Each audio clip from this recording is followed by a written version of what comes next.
Okay, I pushed the record button. I was very careful not to push the stream button, although I don't know where it would stream. We haven't pushed this button in a long time. Watch this. Oh my God.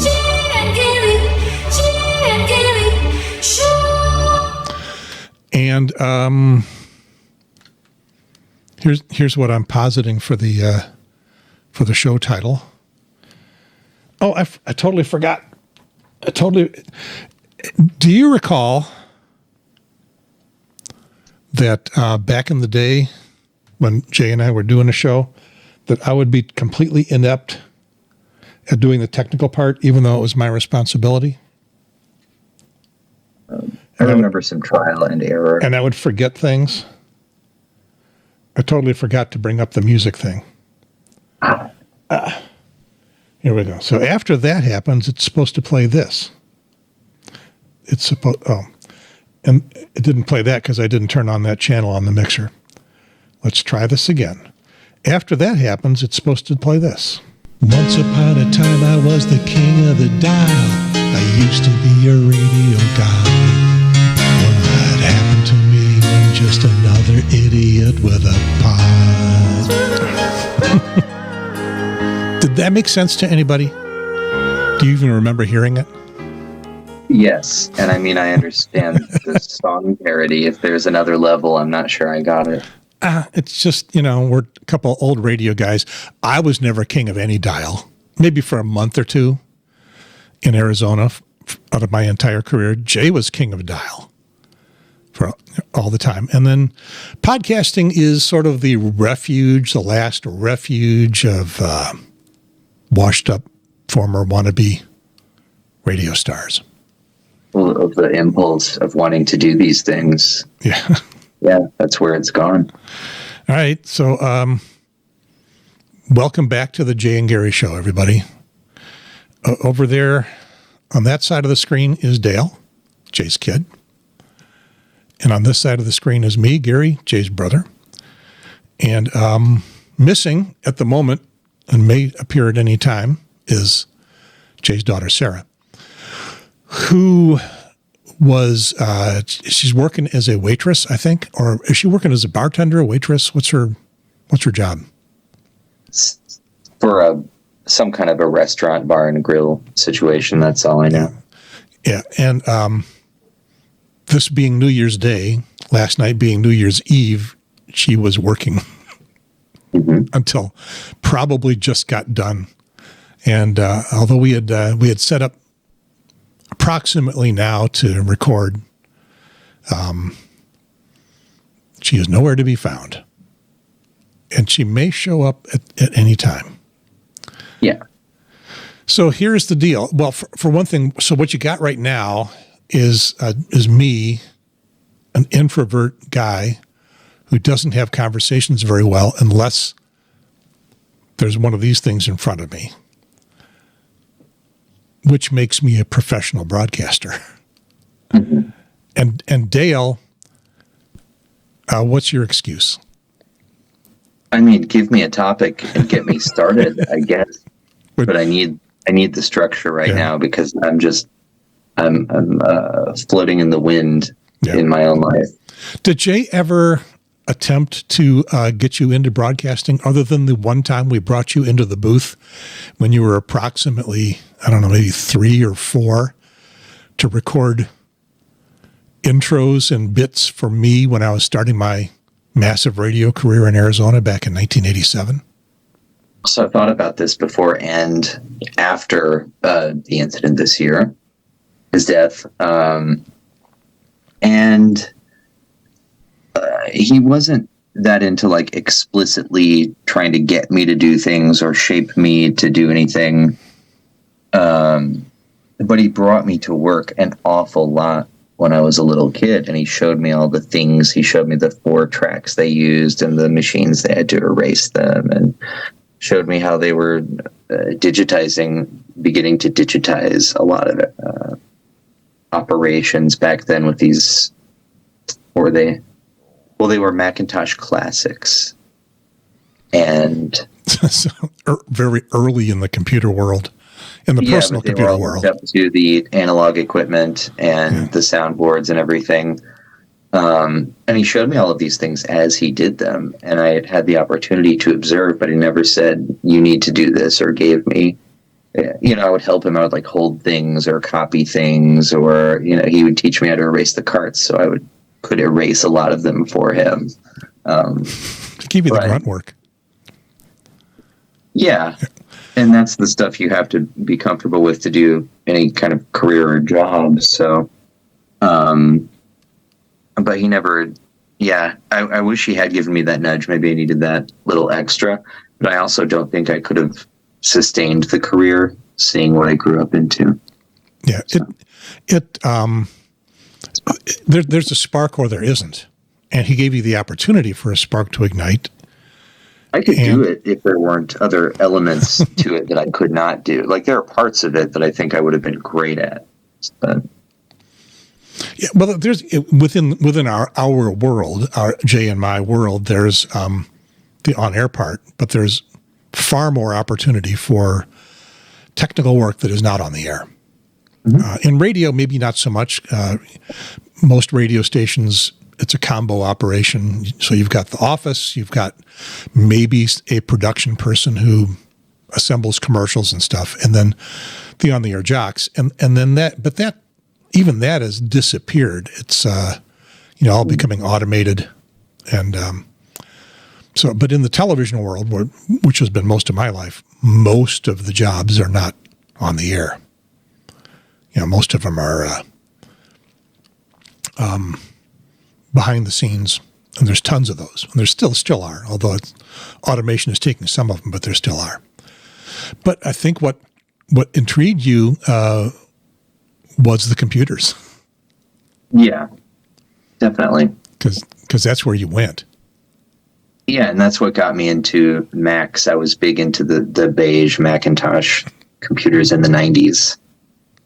So before Apple became what it has become, before it turned into candy. They still make some serious computers, don't they? Yeah, but I think that the roadblocks in their operating system and user interface make them a little less serious seeming to me, anyway. So you're a Windows guy now? Or are you a Linux guy? Always Linux. Yeah. In fact, I'm I'm transitioning my main computer from Windows 10 to Linux now. I've got everything important off of it just to inventory what I could do on Linux versus Windows, and I don't need Windows at all anymore. So, which for anybody out in the audience who is a Linux head, which flavor do you use? I use Mint, Debian, and another one right now. It just depends on specifically what I need to do. But I use Mint for personal computers because it's super easy. Okay, my Facebook Messenger is pinging with a note from Sara. She says, "Getting ready. I slept in." Let me type back.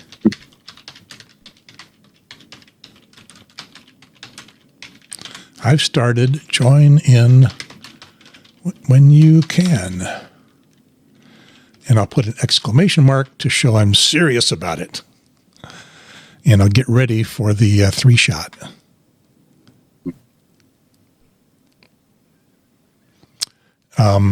So we'll bring her in. I'm glad of this because we'll have Sara to talk to. We'll have Sara to kick around, which means I don't want to get into the deeper subject. Now, to be sure, this is unplanned. There's nothing written down about what we're going to do. I don't have an outline in my head. I don't have even Post-it notes about what to do. But I have some things that will probably occur to me, and one main thing that I kind of want to talk about. But I'll wait till Sara's here because I'm always my sort of motto for preparing shows is just do them once. Don't do them over and over. Don't have a pre-show where you do the show and talk about what you're going to do, and then actually start rolling and do the show, because then everything sounds canned. Asking the question sounds canned. Getting the answer sounds canned. So I prefer spontaneity. When you do that, what you're supposed to do is then edit afterwards to clean things up and tighten things up. And I hate editing. I spent my entire life video editing. So I don't intend to edit anything on this. Once we're done, unless there's some big disaster in the file, I'll take the file and bump it up to YouTube and Facebook. The one consideration that I'm giving to doing this at this point is that I didn't push the live button. We're not going to our Facebook or our YouTube channel live. Jay and I had started just doing recordings, and then we... you're comfortable professionals. Yeah, and then to me, when it's going out there live, even though there was at most 2 people, and I think you were usually one of them, actually watching the live thing, it's more stimulating, I guess. I just feel more energized by doing a live show. But pushing the record button gets me like 70% of the way there. Yeah. Well, I mean, live is on air. That's the old feeling, that was the most important thing in the studio in a lot of places. Yeah. So, that same rush. Yep. What was going on live. And, most of Jay's career was doing stuff live. Speaking of on air. Oh, you got the stag. Although it's really not wanting to show up. No, if you want that to show up well, you'd have to push the turn off your chroma key. We're fine. We've seen it before. It's a 6-pack of stag with a light bulb in it and a very old power cord on it. Yeah, apparently worth hundreds of dollars on eBay right now. I shouldn't have told you that. Oh, no, I don't need hundreds of dollars that badly. Oh, wow. It's a very old cord. It doesn't even have the... No ground plug on it? No ground... Yeah. Oh, I see. It's not... Is it polarized? Is one side bigger than the other? Oh, no, it's just that they have the little... Those are just little notches. They're not holed all the way through. That's what I noticed is the main difference, were that these were solid. Which I learned recently, those are only really, those are there to line up with these tiny little rounded bits in the socket, just as another measure to hold it in place, to make sure there's a full contact made. I thought that was what let the electricity go through. I mean, it probably multiple functions. Everything in there is probably so. And the design hasn't changed on the basics in so long. They were very well thought out and carefully engineered to perform multiple functions. A long time ago, and I actually have a pet peeve about AC plugs because they are upside down all the time. Well, they're often hard to plug in and mostly hard to unplug, which can be good. I mean, you don't want them just falling out of the sockets, and sometimes that does happen. But often they'll be, they're down on the floor, and often we'll get a table or something in front of them, so they're hard to reach. And now you're awkwardly straining your hand somewhere in there to try to get a grip on it and pull it out, and can't get it out. And then by the time you do, you slam your hand into something else, and that's been an irritation. If it were to be designed today, it would probably be very different. Yeah. But we have to maintain compatibility going back decades with one big change, which was made when they added the ground plug to it.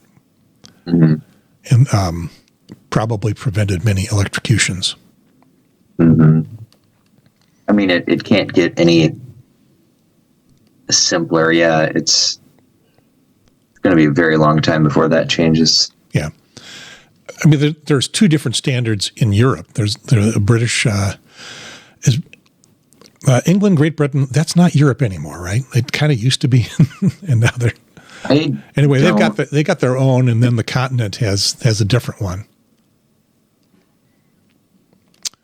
I didn't travel. The time I went to Europe, I didn't have any electronics with me. I didn't have any phone chargers because we didn't have them. And I didn't have to pay attention to outlets or anything. Now that's all I would look at is every little bit of infrastructure.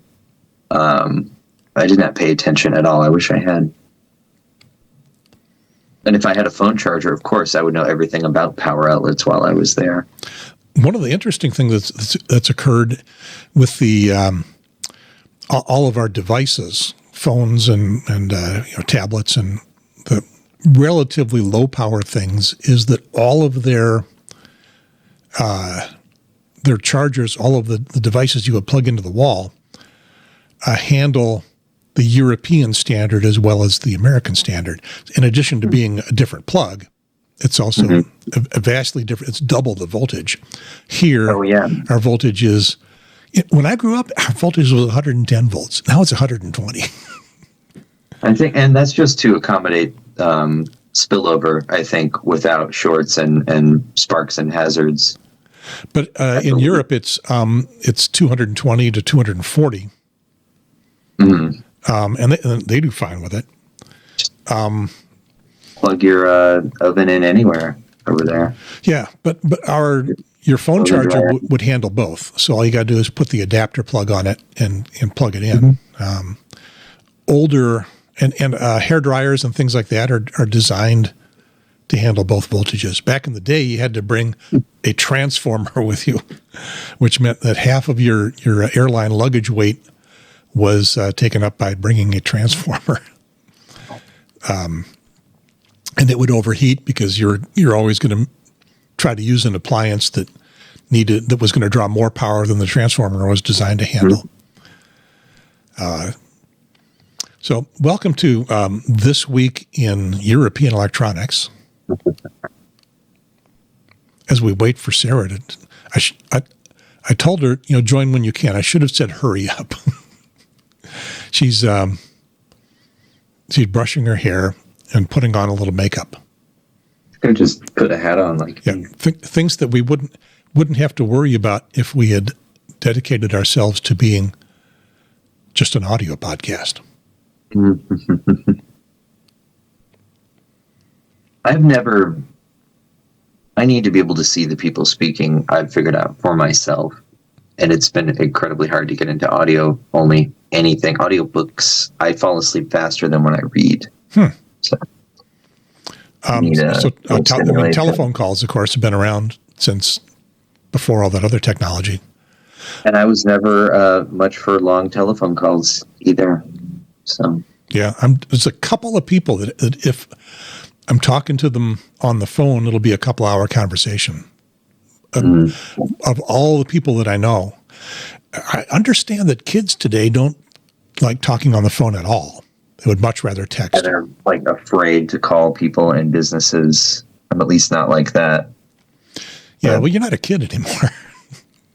No, but I'm kind of after the line of separation of a lot of things that people are noticing being different right now. But I had a friend we used to talk on the phone, and we lived in the same town, but he had a second line at his house, and we were never very busy. So we would talk on the phone for 2 hours at a time, and I would wrap the cord around the middle of the house, get an impression on my ear. I don't know what we would talk about now in retrospect, mostly Star Trek, I think. But we both had dial-up, so we couldn't be on our computers. We couldn't be online at the same time. So sometimes we would hang up and then direct connect over modem and play computer games against each other. So I had that whole experience. You are you're worried about 40, right? Mm-hmm. Yeah. So you are, you feel like you feel like you're on a dividing line between cultures. Kind of, but then to compound it, I grew up with straight up baby boomer parents, and everyone around me had younger parents. So I'm further separated. And in this generational gap in my family where I have cousins that are 10 years older or younger than me, so I didn't have any siblings or similar aged cousins, so I was always alone. So I don't feel connected to anything culturally. Yeah. So rather than feel like on a divide, you just feel like you're on your own planet. Mm-hmm. Yeah. Sometimes, yeah. I feel definitely on the edge of a big divide. Anybody a few years older than me, I will call them the Glenn Miller generation. Mm-hmm. And then starting about with me, and most boomers, and I'm near the leading edge of the boomers. Boomers started in 46, and I was born in 49. So pretty much the leading edge. We're the rock and roll generation. Mm-hmm. And all the other cultural differences that go with that. Well, it's weird for the rock and roll generation to be approaching their 80s. But the folks who are up in their 80s, I mean, they were alive during rock and roll. They certainly were. And a lot of them adopted that and said, "Oh, that's cool." You know, I might have been 25 when it started to hit, but I liked it. But a lot of them still don't. I feel like a big cultural divide between people. I'm now 75. People 85 or so. That's pretty big. I think a lot of the. Well, I see Sarah's picture. She's almost here. Sarah, are you here? I'm here. All right. Let me modify things a little bit here. You can talk. Say hello while I work on getting your picture in. Hi, everybody. Happy New Year. Hi, Happy New Year. I slept in. Cody let me sleep in until noon today because I worked 12 hours yesterday, waiting tables, and getting everybody else in McHenry County set up for the new year. So that was fun.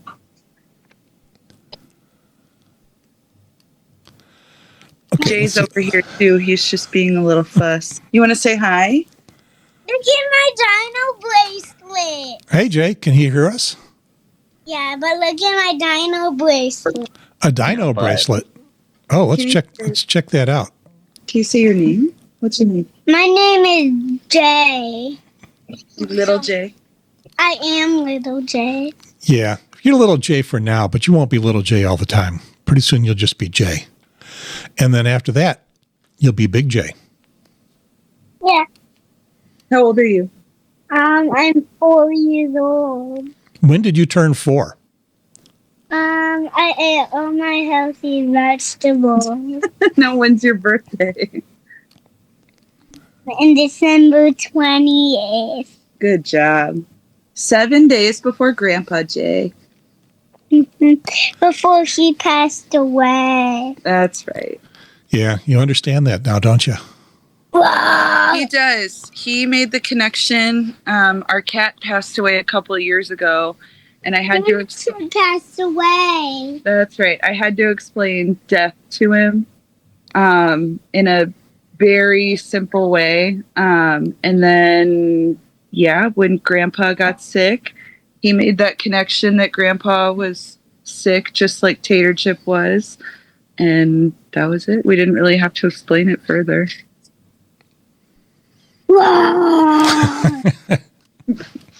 Roar. Does the dinosaur have a name? No. It does not have a name. Should it have a name? Nope. Nope. Can you say hi to Uncle Dale? Hi, Uncle Dale. Look at my Hey. dino bracelet. Yeah, I see it. Jay had such a good time with baby Charlotte. He talks about her almost every day. He Was loves that was girl. Christmas the first time those two got to see each other? Can you tell Uncle Gary? No, they met one other time. Tell Uncle Gary about baby Charlotte.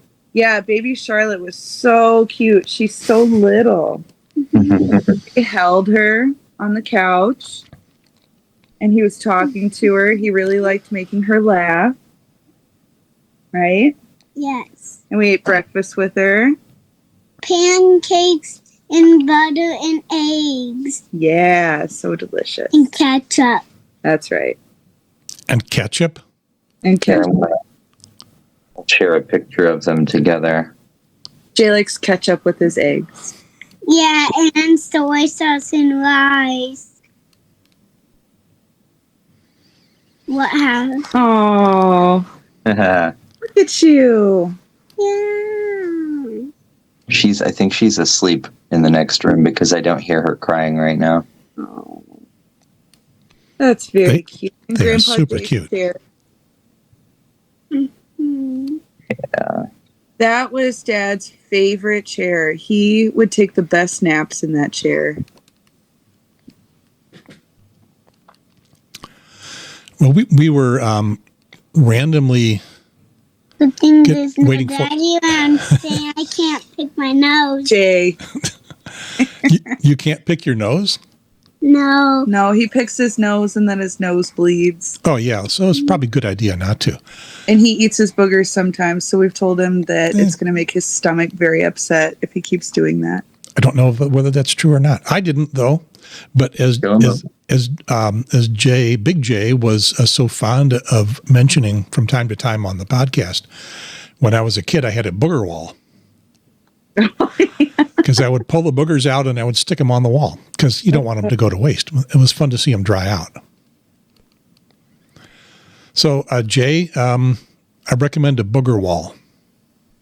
And mom's saying, no. Your boogers on the wall instead of in your mouth. Yeah, And then they won't go into your belly and hurt your belly. right. Okay, I'll put one on the wall right now. Gross. Hopefully I have not created a monster for you, That's okay. but it's possible that I did. So we were talking about people being on the cusp of generations. You are, well, first of all, I think I got your title up here someplace.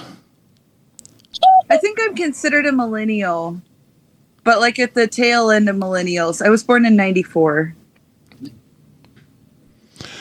Okay, so I feel very much on the cusp of two generations. And Dale feels like he's in a orbit all by himself.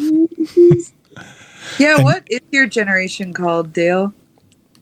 Nothing. Well, I was just about to weigh in with my big anthropology degree, right? Whenever you came, I was about to say that it's a little silly, but they're noticeable things. And I think the big one is for people my age and younger than me right now is, do you remember life before the computer and the internet were everything, where you could not function without them? Do you remember like living and having to do things for yourself? I think that's the biggest separator right now for people like between our ages, you know? And I barely do. But of course, if I had chosen to be like other people my age, I could have, already sunk into that kind of lifestyle. Yeah. Where did the dinosaur go? Uh-oh, where'd you put it?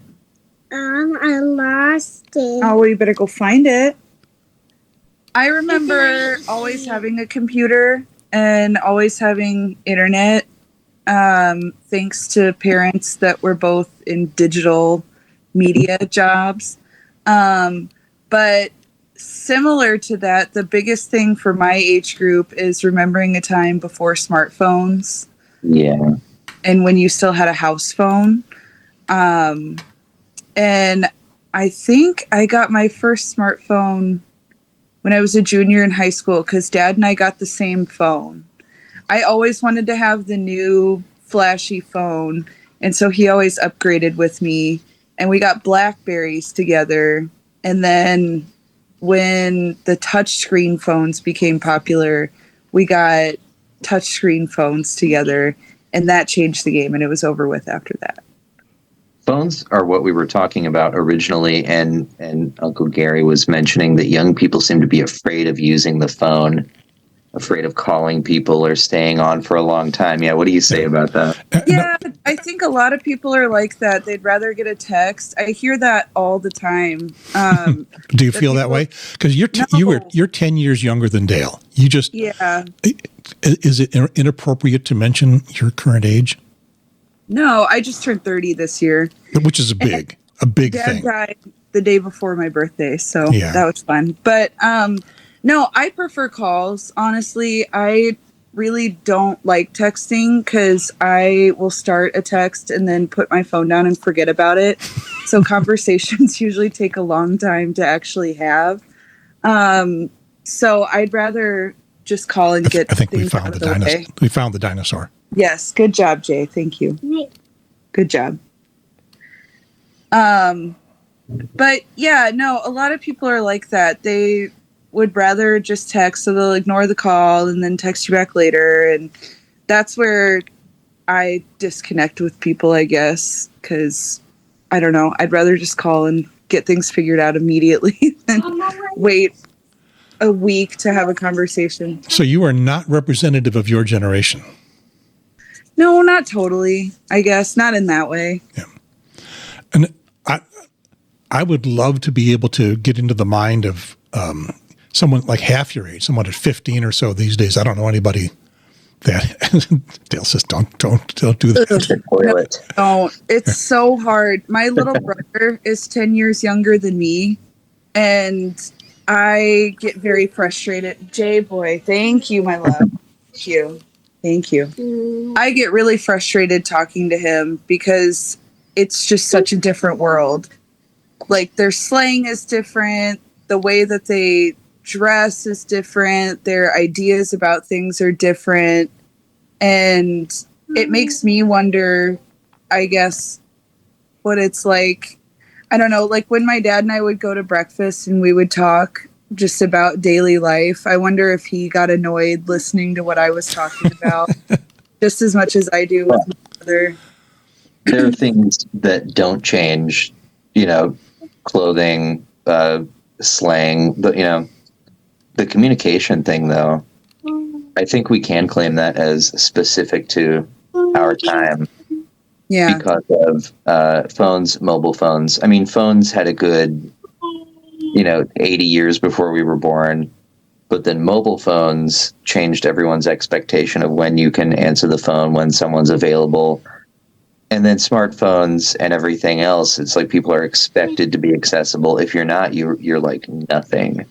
Right. And I'm sure there are plenty of TV shows like Black Mirror that address that exact thing.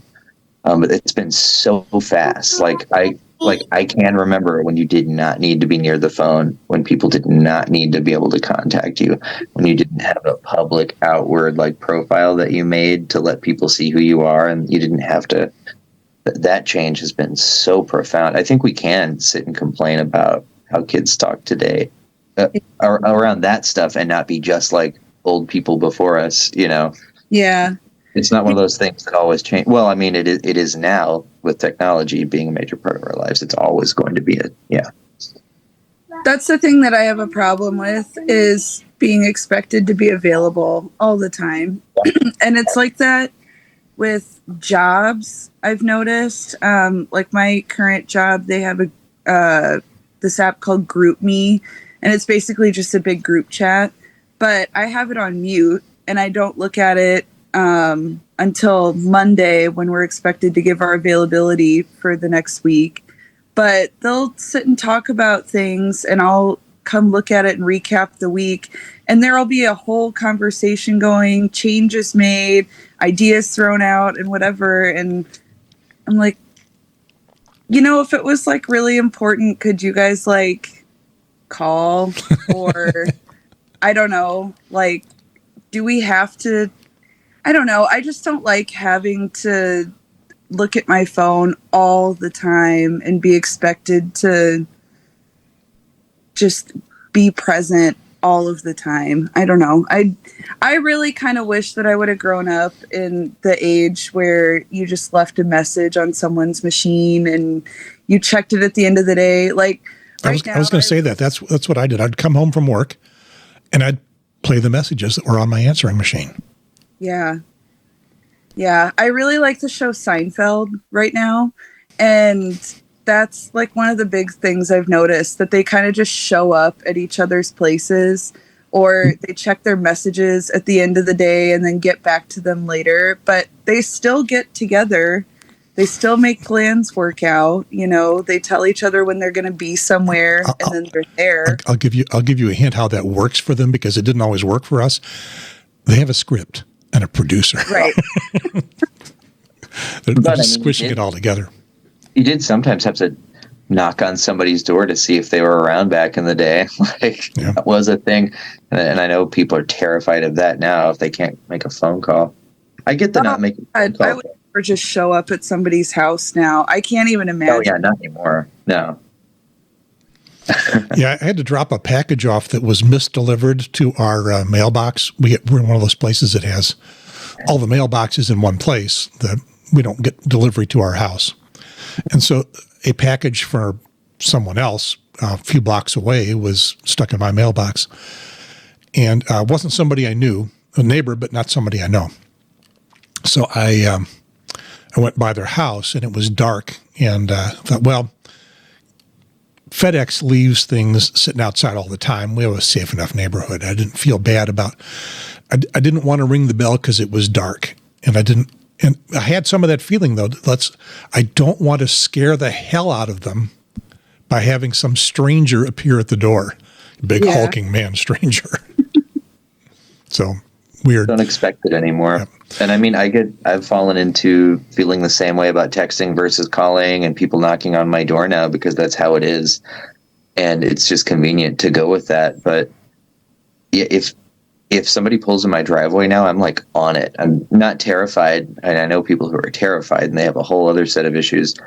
But it's just so irregular. Or if I get a phone call that's from an unknown number, it's so different now. It's like, I know if I'm getting a phone call, I know exactly who I have phone business with. And if it's not them, it's like, yeah. And with 90% of phone traffic being spam these days. Oh, yeah. Although I'm on Google Fi, and it does a really good job of either sending it away in the first place, or if it's not sure, it'll show me that a call is coming in and say it's suspected spam. But I really enjoy answering those calls. Lately, I've been getting a lot of calls, and I understand this is a specific kind of scam. A lot of calls where they ask for somebody who is not me, as if it's the wrong number. But I'm getting so many of them. Either my number showed up somewhere that people are. I can't remember if they're all asking for the same person or not. I don't think so. And one of the things that they're looking for is for you to say the word yes. Yes. And they can stick that in as permission to do all kinds of things. Oh, that's scary. On your behalf. So, I haven't heard about that. Yeah, be careful only about. If they have the other data points that allow them access. Yeah.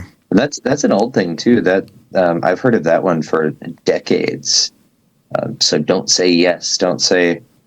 But yeah, you have to have bled out other points of data for that to be useful. But it doesn't take much. Yep, that data is pretty much all out there these days to be purchased relatively cheap.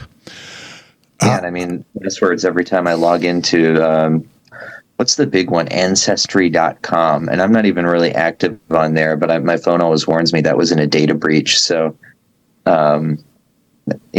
these people are losing millions and millions of passwords and email combos at a time.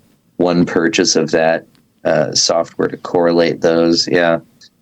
And there are people out there doing it. It's an industry. Yep. I want to interrupt the show. Something that Melissa asked me to do is to remind people that actually, I think it's Sara, that you are the one that set this up. Yes, we have set up a memorial scholarship, and we have a goal of $25,000 to meet before the scholarship can become available for people. So we'd really like to keep that momentum going. And so how do people find that? It's pinned on my Facebook page as a public post. And it's also on the SIU, I forgot salukifunders.com, I believe is the website. But I can send the website to you so you can link it in the show notes. if you want. Yeah, I just switched so we can see what the web address is for those looking at video. give.siu.edu/J-H-Pierce-Memorial-Scholarship. That's a lot. I'll put that as a link in the text that'll go with this, as it's on YouTube, as it's on Facebook, and as it is on audio, and people can find it. What's the idea? What's the goal for that? So the goal is to just keep his energy alive, I guess. I wanted to do something that was going to be an ongoing thing for people. I thought, if Melissa has the house to keep going with, and, we have all of these things, that's fine. But I want to do something for other people because that's what he did. And that's what his whole life was dedicated to. So the idea is that the $25,000 will be split into five $5,000 scholarships, and that we would just keep this as an open-ended thing. So hopefully, we can keep funding this so every year more incoming journalism students can get a little bit of help, and that he can keep helping people even in his next life. All right. Jay was a graduate. That's where he took his broadcasting course of SIU. SIU is in Illinois, one of the Illinois state schools, Southern Illinois University. It's down in Carbondale. And that's where he first connected with NPR because their radio station there was a public station. He worked in a lot of commercial stations down there as well. But then he rounded out his career between WILL and WVIK, all in public radio, and his 6 years on the NPR board of directors.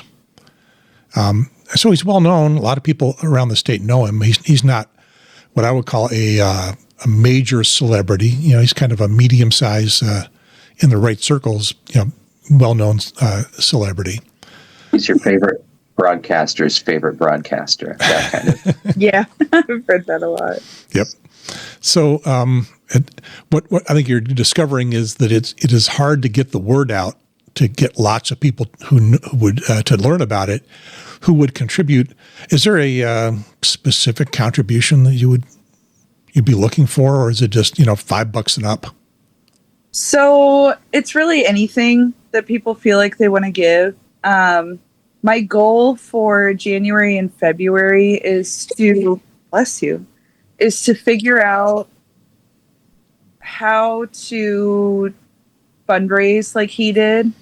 That's not my forte, but I really want to tap into that. And I've already contacted, I keep forgetting their name. It's one of the places that he worked for right before he passed. He was helping them out. There's a Illinois Public Broadcasting Council. I've reached out to them and explained our mission there. And then I would love to talk to somebody that was also on the board of NPR with him, and WILL, WVIK. I'd love to reach out to people that are high up there and, see if I can work some magic there and get some donations from those places, because he put in a lot of work and he was really passionate about the places that he worked for. And, I think if they knew about it, they would certainly like to help out with incoming people that are also just as passionate. But we'll see, if anybody even wants to give a couple dollars to it, every dollar makes a difference. And I think it's more so just about people understanding the purpose of it and donating because of that, and not just because of a name. Yeah. Looks like this runs until July 1st. Yes, but we're going to reopen it. I think I don't know why it only goes until July, to be completely honest. That might be because if we want to have it start in August for the incoming year, then it needs to be done by then. But so you can start it again. yeah, so if we don't meet our goal, we'll start it again. And then, when we do hit our goal, then we'll open it up. So it's not a harsh deadline. All right. Well, we'll see what happens. Journalism is an interesting field to get into these days. Yeah, it's different. And it's going to be different for incoming students because radio isn't the same. And SIU doesn't even have a dedicated just radio program anymore, as far as what I've seen. So that's why we did it for journalism just in general, because that goes for all different mediums. Yeah, everyone said Jay was a radio man, but he was also, and I think in his mind, he was a journalist. Early in his career, he did the disc jockey thing, but all of his public radio stuff was news, information, and journalism. So that's what he was going for. He was just dedicated to the people and getting information out to the people and doing things for the community. And I think a big part of that was, making sure that the community had the information and the sources that they needed.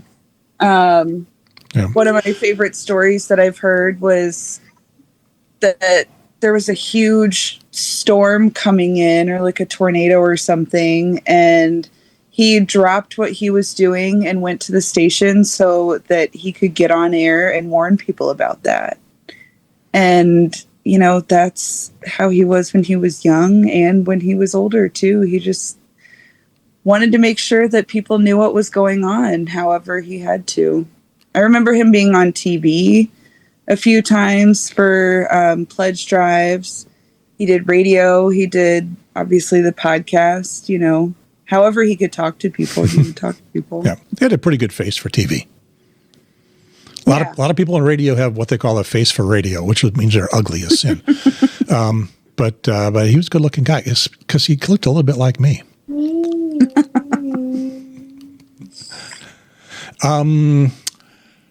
So journalism, I'm going to attempt to out somebody here because I believe there's somebody among the three faces here on your screen, if you're watching on video, who gets most of their news from TikTok. Does that sound familiar to anybody? Sarah raises her hand. How does that work? I think TikTok is an amazing resource, to be honest. There's a lot of crap on there, but there's also a lot of people that just want to give information. And that's the big conspiracy right now, is that they want to get rid of TikTok.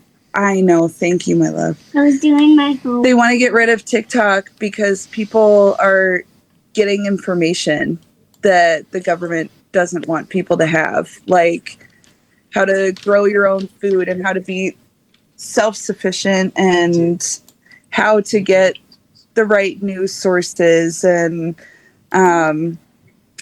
people that were previously in the media talking about things that aren't talked about just like on CNN or Fox. So, it's not the best way to get everything, but I think it's a good way to get, people's personal stories and information that you wouldn't see other places. I'm trying to log into my TikTok account. I'll be a little distracted here because it's not getting my login. I'm not sure why. And, I have started a sourdough journey because I saw it on TikTok and figured out how to do it. I've found so many recipes. I figured out different skincare things, how to do my nails without having to go to a salon, how to cut my bangs. That was my most recent journey. I found a lot of book recommendations. You know, there's just a lot of different communities on TikTok, and I think it's beautiful. I really do. Just But the news, there's a lot of great news on there. There's a lot of people that, you know, with the wars going on, there's people that will live stream out there. So you're seeing actually what's going on. Or there'll be people that, you know, get access to a smartphone and they'll tell you, you know, hey, we just got bombed in this area or whatever. But, you know, I don't know. It's a lot of people with a platform. So it gives people that need a voice. And unfortunately, sometimes it gives people that don't really need a voice or shouldn't really have a platform. But, you know, it's for everybody. So I'll push back a little bit on the idea that first of all, there is is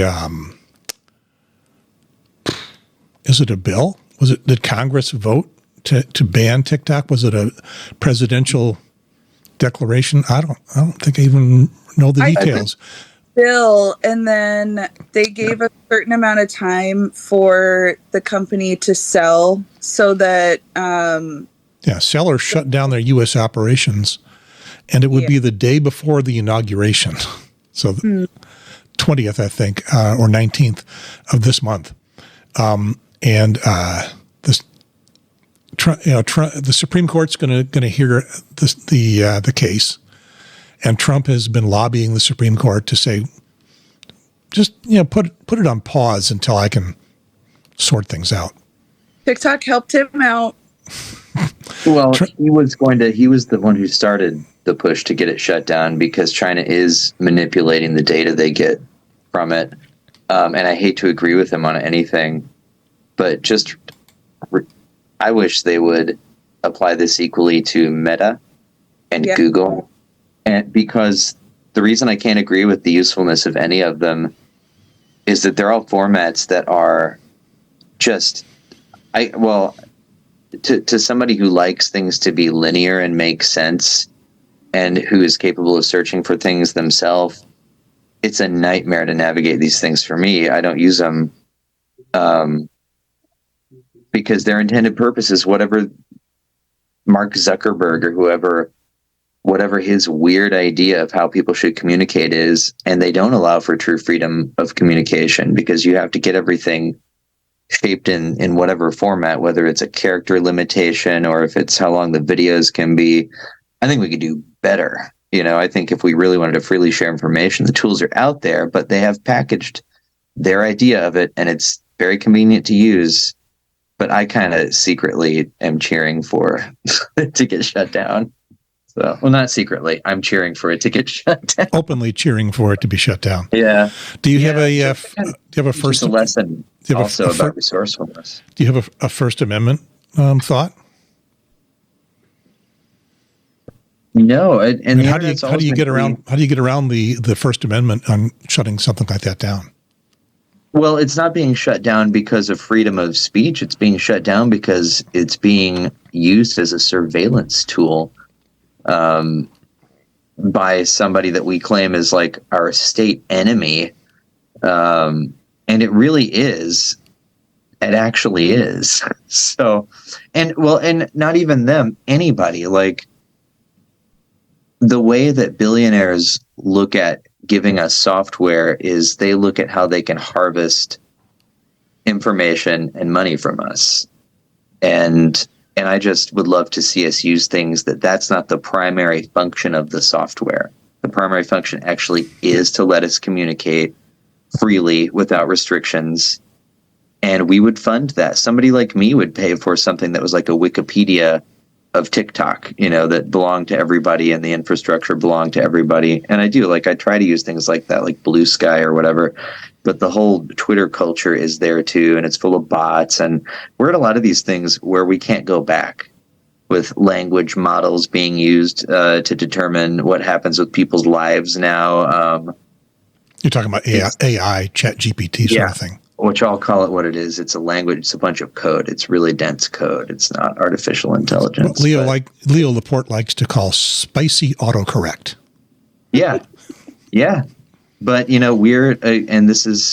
we're living under the whims of a room full of people that have really dumb ideas because they half read a couple books and went off and decided to make it reality. And nobody asked for it.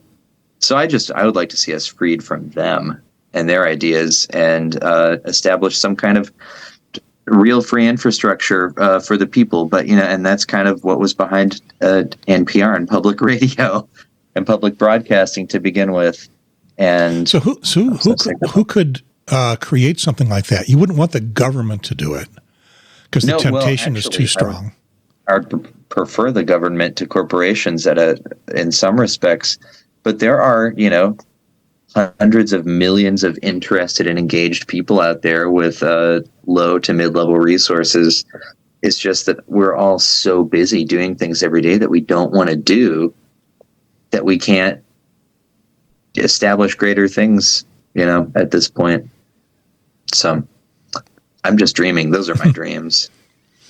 See, I don't look into it that far. I just think TikTok is a really nice way to unwind my brain from the day. And I've found some good things along the way. But if you're using it for news, for figuring out what's going on in the world, how do you curate that yourself? Who do you follow? Where do you pick up that information? You develop your algorithm by liking videos that I don't know, just that pertain to what you want to listen to. So, I like a lot of, there's one specific account, I think, I keep forgetting what it is, but I think it's Pearl Mania 5000 or something like that. But it's this redheaded guy, and he just deep dives into different things going on in the news in that day. And he's very liberal. So, that's kind of, I started watching his videos and liking them. So I see him pop up on my feed a lot. And then people like him that are into more of the social justice type things, like people that are in support of Luigi killing that CEO. And that guy. I love that guy. What's this? Missing Congresswoman found. Yeah, we're missing a Congresswoman? Where was she found? In a nursing home? Well, I mean, Congress people are old. Maybe she fell down. She needed some rehab. In the dementia unit? That's where you're getting your. We just have to guy. That's not the only place that I'm getting my news. I do just want to be clear about that I do read NPR every day. I have the app, and I read on the New York Times sometimes, but I do read the news more often than I get things on TikTok. But I do use TikTok as kind of a jumping off point. So if I see something on TikTok, I'll Google it, look into it a little bit, and then go from there. Okay, but he is Pearl Mania 500. 500, yeah. I was close. Yeah, you were close. And it was enough to get me there real quick. So Good job. But it is, I think it's a good jumping off point because TikTok, I guess now you can make 10-minute videos, but it used to be that it was just little 30-second videos. So you wouldn't get a whole lot at once. But, if you find something and then you're curious about it, you can go and search the internet for a more credible source or, just a bigger story. Do you follow are there mainstream journalists releasing things there? People that you will also find on ABC, CBS, NBC, CNN. I don't follow any of those people.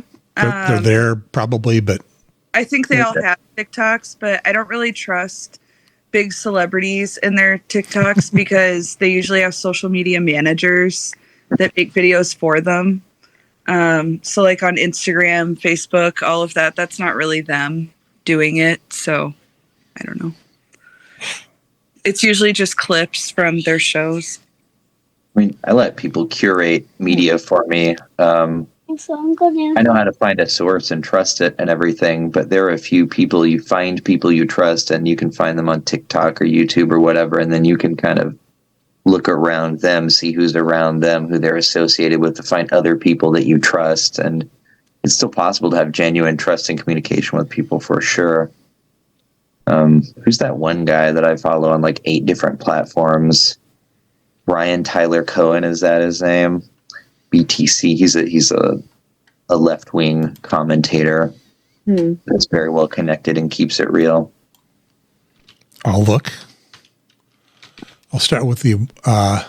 He has a legitimate job in journalism that he turned into this whole streaming thing, I think, is his background, but there are a couple. Yeah, one of the things. Yeah, sorry, I think I have the right number.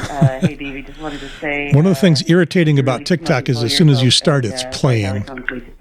Yeah, I hate that. Yeah. So again, that's their idea of what communication should be. They think that you want to be bombarded with unsolicited video and sound every time you navigate to something. It's just a symptom of a larger problem. But anyway, there's some people like that even I follow. Although these are all his little shorts and sound bites, he does long form and actual interviews and actual things like that. This is why. Looks like It is no wonder that the heroes who stormed the beaches of Normandy and faced down communism sadly say they don't recognize our country anymore. Yeah, so first of all, the soldiers who stormed the beaches of Normandy are roughly between 98 and 102 years old today. Pretty sure they're not... okay, so interesting, because you won't get that kind of commentary even on like MSNBC. right. It was just pretty honest reaction, Yeah. And so there, I'll agree. There's a good part about these kind of like streaming journalists is that they don't have the necessity to be composed and correct, and they can just say what's true, and it's only on them, not their network and their bosses. Yeah, as I discussed with Jay early in our first podcast, I have a fraught relationship with the word true. I try to stay away from it. I try to not say this is the truth. This is this is what I know. This is what I believe, and these are some things I think I can prove. But I think that example that you played was a numerically true situation, though. His reaction was true to that excited woman's statement about American history. Yep. Well, as we approach the 1 hour point, actually we slid past the 1 hour point. It's time to start the show. Is Facebook going to make any noise here on this channel? No, it's not. We played this with Dale, but Sarah, you weren't here, so now at the 1 hour point, let's start the show.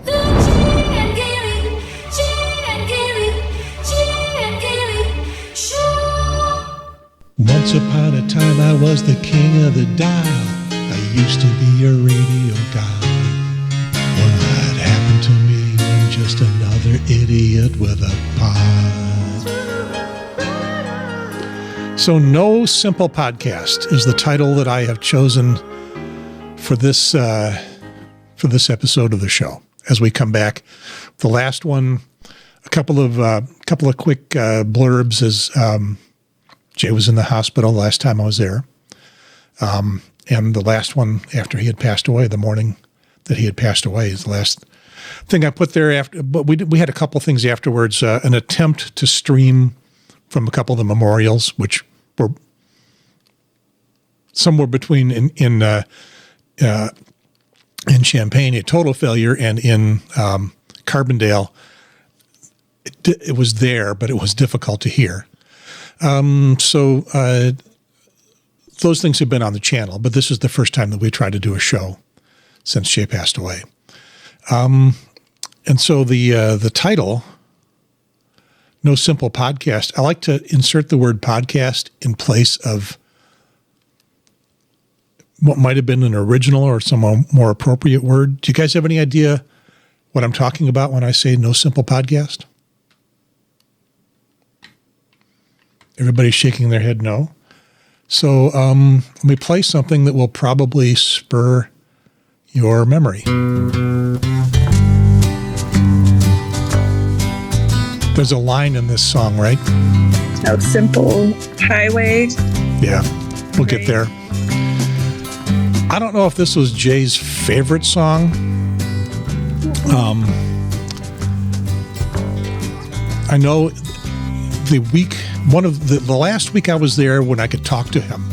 The last week I was there, he was sedated to the point where he couldn't communicate, and that was the couple days before he died. If my words did glow with the gold of sunshine. So the week before that, he was in the hospital, but he could talk to us. Friends gathered all around, and he wanted to hear Grateful Dead. And remember, we had bought a radio that also worked as a Bluetooth speaker, and we played lots of music for him. But I also played this song. Well, I played a lot of Grateful Dead. He was asking for that, but one of the two of you told me which song he wanted to hear the most.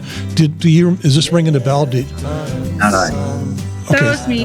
Yeah, so you said he wanted to hear Ripple by Grateful Dead. Yeah, so on his last treatment, I took him and sat with him, and then on our way home, it was the last time that we did a podcast episode when him and I were sitting outside.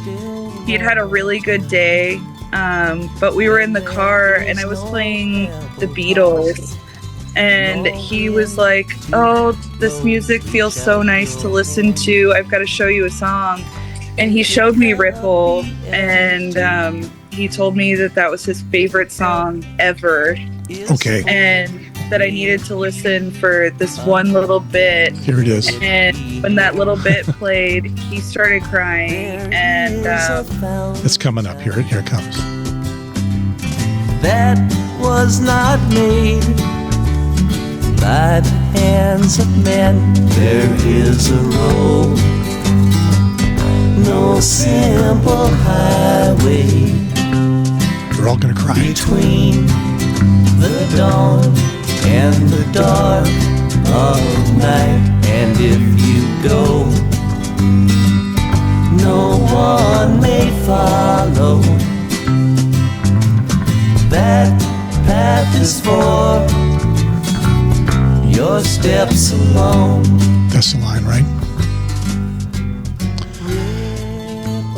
yeah, and after we listened to that song a couple times, he told me that he was feeling really weak, and that he just didn't think he had more time. And I was like, I can't lose you this year. Like, you have to keep going. You know, you have potentially a whole year. And he just looked at me with the saddest eyes and said, "Sarah, that's exhausting to think about. I can't." And it was, oh my gosh, I think 2 weeks later that he ended up passing.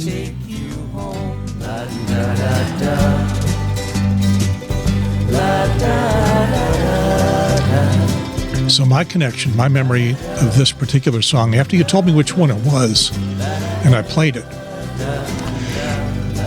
that week that I was there, I was there for 3 different times. The first week, he was not in the hospital yet. The second week, he was in, and the third week is the week that he died. And you told me that this was the song that he wanted to hear. And so I finally figured that out and played it. And he couldn't speak very well. He had an oxygen mask in his nose, and his throat was dried out, and he couldn't talk very well. What he did was he mouthed the words. He knew the song. He had it memorized. So he mouthed the words all the way through. I think John Henke, his friend, was there, and I was there. And we were the only two in the room when he was doing that. So it was, kind of a special and very private thing. And in all the pain and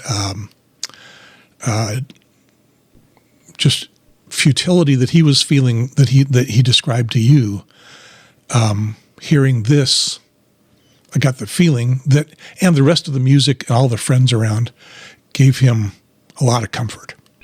Yeah. Yeah, I agree. I think it was a really good idea to get that radio in his room so that he could hear his favorite songs and have that little bit of peace for a moment. I can't even imagine how scary that must have been for him to have people coming in and out, saying goodbye, and just feeling these really strong emotions and having to face that he could go at any time. But music is really powerful, and, you know, it can take you away for a minute. So having that, and, you know, as sad as it was for all of us to have to listen to that song 100,000 times, I'm sure it made him comfortable. I know Melissa said at one point she never wanted to hear it again. Yep, that final time hearing it at his memorial in Champaign being sung. So sorry, Melissa, if you're listening to this at some point. I think Corey's sister really did an amazing job at singing it, and I know I had watery eyes the entire time. But yeah, you know, I could go the rest of my life without listening to it. It's always going to make me cry now. I don't think I'll ever be able to listen to that song and not cry. But, you know, there's a lot of songs like that. Like For Good from Wicked. When my grandma passed, that was the song that she really loved. And so now my mom and I listen to that and just cry every time we hear it. And it's been 15 years and it still brings up the same emotions. So, you know, Ripple will go right along next to that. I had never heard it before. Most of the time when I hear new music, and I listened to some Grateful Dead, it just had never come up in any playlist that I was playing. And of the Grateful Dead songs, I like about 20% of them, 25%, which is a high percentage for me of any group. But I'd never heard that one before. It is now, well, because I played it so many times as I was visiting Jay and learning about it, I got my year in review from Google Music, and it says, well, that's your number one song. I like it a lot. I made the effort to memorize the lyrics, which is difficult for my 75-year-old brain. It took a long time, and I still can't quite always come up with what the next one is going to be unless I'm hearing it play.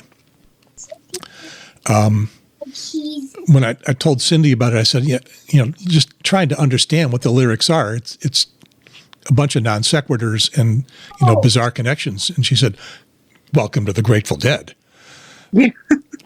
Just that's what they're often about. I don't know if this is going to drag you guys down painful memory lane. But Jay's friends, the folks who were more likely to be listening to this podcast, got a few of them got to come visit. A fairly large number, but still ultimately only a few. And others got quick snapshots of things that we posted on social media, on Facebook, and not so much on TikTok.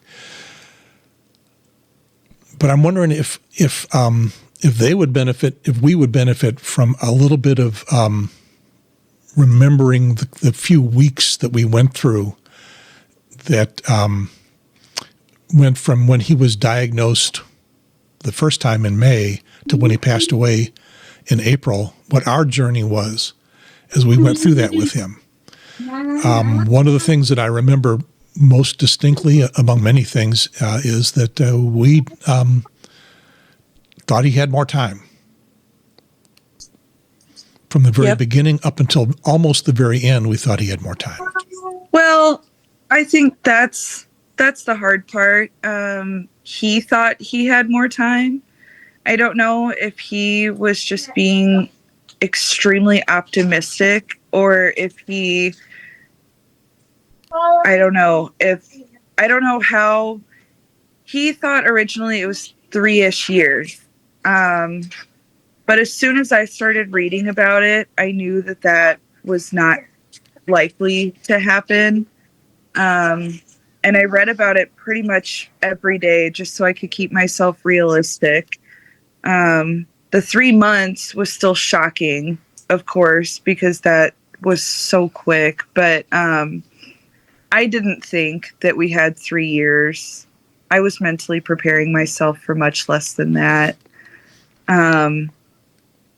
But any amount of time, I mean, once you get diagnosed with stage 4 pancreatic cancer, any amount of time is good. Some people go within a week, and some people go, it takes years to get them. But, you know, there's, as shitty as it was to hear the doctors keep saying over and over, like, we can't tell you an exact time because it's different for everybody. It really is different for everybody. And that's the unfortunate thing. There's just no guide for it. Yeah, the 3-year statistic came with a percentage. Yeah, that was less than 4% of people, and that was like really great health, young. Age has a lot to do with it, I think. I didn't know actually that he was a smoker until he, like, I think closer to when he was diagnosed, maybe like shortly after that.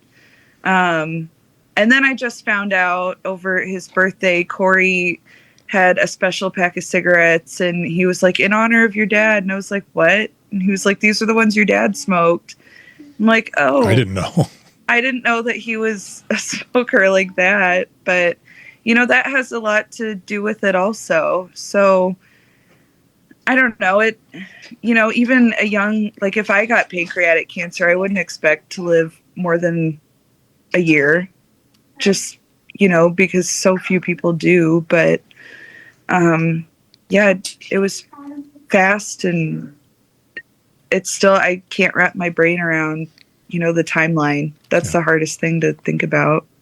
Well, the main determiner is when it's first found, and that's what fuels the statistics. And if, say, that's what they had determined when he first had stomach pain, it might have been a year or two, or 6 months to a year or something. But right. If they would have looked a little further into the diabetes diagnosis at 68 years old, which is unheard of, and, you know, done a scan at that point, they probably could have found something, and this could have been taken care of sooner. And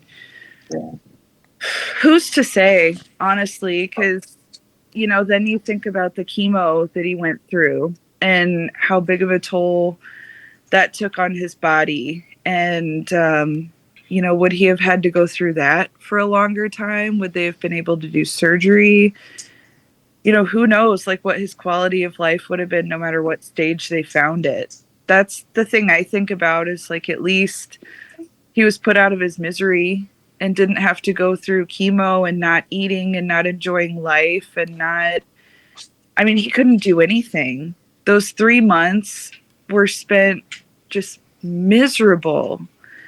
The day that we did the last podcast, he ate a donut and half of an apple, and that was the most he had eaten in weeks. Yeah.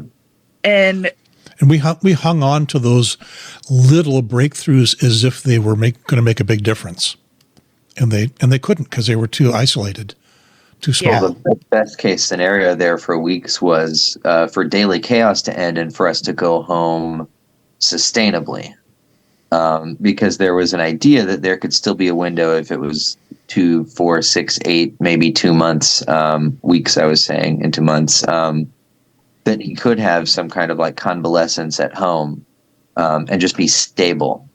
Yeah. But we kept losing, the stability kept slipping, because of stuff that was happening at the hospital, just normal, you know, neglect of one thing because you're focusing so much on another, and then basic things start to take over, like infections and bed sores and Yeah, but the pancreatic cancer is not what killed him, for sure. In fact, the chemo had improved it toward the end.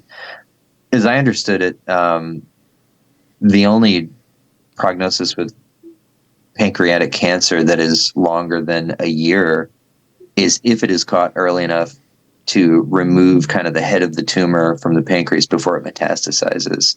Yeah. And we were well beyond that. Yeah. There's an operation that I read about called the Whipple procedure. Yes, that's it. Which is, I'm not sure what stage you have to be in, but probably not 1. stage 4. Stage 1 is when they can do that. Yeah. Yeah. And that is surgical. I don't know the details, but they remove like half of your pancreas, and then they kind of like reroute it with the liver, I believe, with a piece of the liver. Yeah, a very basic understanding, but it's just it's radical in that it removes way more than is needed to just try and stop it before it spreads. So yeah, but it was not something that they could do with him because it had gone way too long, and he was misdiagnosed early on. And Sarah, you had mentioned that the doctors would not provide much of a prognosis or a clue. They were probably being extra gentle with us, and they probably do that all the time. There was one, wasn't one of the doctors, and I don't know what department, I don't remember what department she was from, but I think it was more psychology, who called us out to the hallway. And I don't know if you were in this discussion. Yeah. I think, was more direct with us and said, no, you're not looking at years, you're looking at weeks. Yeah. And That was time throughout the whole process that we got a real answer from somebody and just honesty. I think, I understand that, for liability, they can't say, oh, he's got this amount of time or whatever, but to just be human with us for a second, just take off your white coat and be a human and tell us it's not looking good. You shouldn't expect him to, to recover from this, Obviously, he's not going to go into remission. We know that. We know he's not going to make it 10 years. But, just for us to be able to mentally prepare to lose a loved one, there's got to be something else they can say. There's got to be, like that nurse, Nurse Sheila, who I will never forget, the nurse that was with us and held our hand. What she did.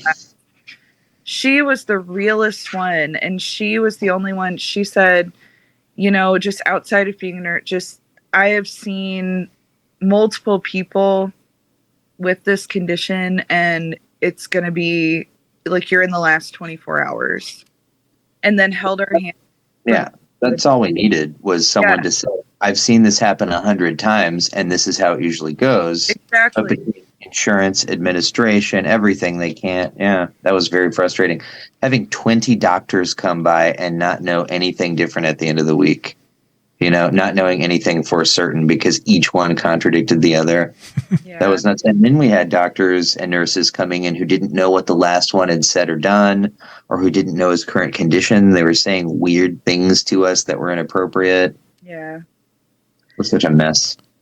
Yeah, it was a huge mess. And I think that he did get the care. I don't think that The basics, yeah. they didn't give care. I think they did. Yeah. He had a ton of doctors. He had a huge team. It was just too far gone. There's nothing they could do. I think they were just putting tape on issues, and they couldn't. I don't know. There were too many holes in the ship for them to. Well, and they were waiting for clearances and waiting for schedules to shift back around and waiting for this doctor to come back, and that doctor's on break and this one's on vacation. It's just I'm not just like the system killed him, but it kind of, the system prevented the right things from being done immediately every time. And they do in every case like this. The original thing, though, what it all goes back to, in my opinion, is the original doctor that he had that was just his primary. that diagnosed him with diabetes in his 60s and didn't look further into it.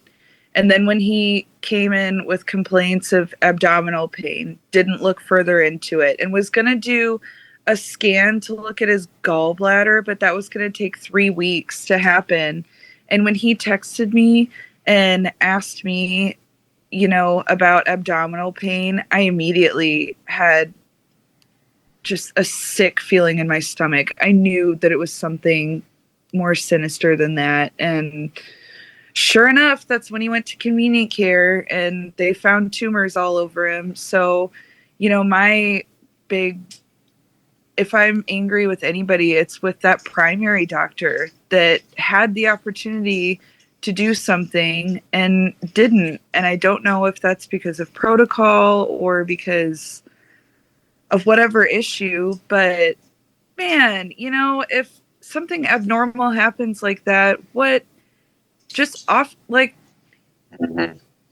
do a scan, we have the technology, we have these resources. And if you can go so quickly into urgent care and get a CT scan,